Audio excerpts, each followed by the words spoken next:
Already delivery field ಅಲ್ಲಿ ಕೆಲಸ ಮಾಡ್ತಾ ಇರುವಂತ ಕೆಲವೊಂದು ಡೆಲಿವರಿ ಪಾರ್ಟ್ನರ್ಸ್ ರೆಫರ್ ದುಡ್ಡುಗೋಸ್ಕರ ಆಸೆ ಪಟ್ಟು ಊರಲ್ಲಿ ಅಚ್ಚುಕಟ್ಟಾಗಿ ಕೆಲಸ ಮಾಡ್ತಾ ಇರ್ತಾರೆ.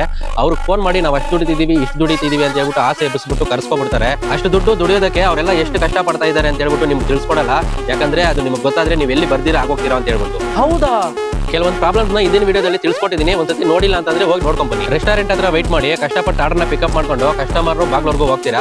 ಬಟ್ ಕಸ್ಟಮರ್ ಹೇಳೋದೇ ಒಂದೇ ಮಾತೆ, ಫಸ್ಟ್ ಫ್ಲೋರ್ ಬನ್ನಿ, ಸೆಕೆಂಡ್ ಫ್ಲೋರ್ ಬನ್ನಿ, ಥರ್ಡ್ ಫ್ಲೋರ್ ಬನ್ನಿ ಅಂತ ಹೇಳ್ಬಿಟ್ಟು. 2000 ದುಡ್ಡು ಅರ್ನ್ ಮಾಡೋದಕ್ಕೆ ಸ್ವಿಗ್ಗಿ ಜೊಮಾಟೋದಲ್ಲಾದ್ರೆ 30 ರಿಂದ 40 ಆರ್ಡರ್ ಕಂಪಲ್ಸರಿ ಹೊಡಿಬೇಕು. ಅದರಲ್ಲಿ ಒಂದು 10 ರಿಂದ 15 ಆರ್ಡರ್ ಗ್ರೌಂಡ್ ಫ್ಲೋರ್ ಇರುತ್ತೆ. ಕೆಲವೊಂದು ಕಸ್ಟಮರ್ ಬಂದು ಕೆಳಗಡೆ ಇಸ್ಕೊಂಡು ಹೋಗ್ತಾರೆ. ಮಿಕ್ಕಿದ ಆರ್ಡರ್ ಏನಿದೆಯೋ ಅದು ನೀವೇ ಹೋಗಿ ಡೆಲಿವರಿ ಕೊಟ್ಬರ್ಬೇಕಾಗುತ್ತೆ. ಎಲ್ಲ ರೆಸ್ಟೋರೆಂಟ್ ಕೂಡ ಗ್ರೌಂಡ್ ಫ್ಲೋರ್ ಇರಲ್ಲ, first floor, second floor, third floor ಅಲ್ಲಿ ಇದ್ದೇ ಇರುತ್ತೆ. Restaurant plus customer order delivery ಕೊಡಕ್ಕೆ ಹೋದಾಗ ನೀವು ಟೋಟಲ್ ಆಗಿ ಹೆಂಗೆ ಲೆಕ್ಕಾಚಾರ ಮಾಡಿದ್ರು ಕೂಡ 40 ರಿಂದ 50 ಫ್ಲೋರ್ ಪರ್ ಡೇ ನೀವು ಹತ್ತಿ ಇಳಿಬೇಕಾಗುತ್ತೆ. ಅದು ಕೂಡ ತಲೆಯಲ್ಲಿ ಇಟ್ಕೊಳ್ಳಿ. ಹೌದಾ?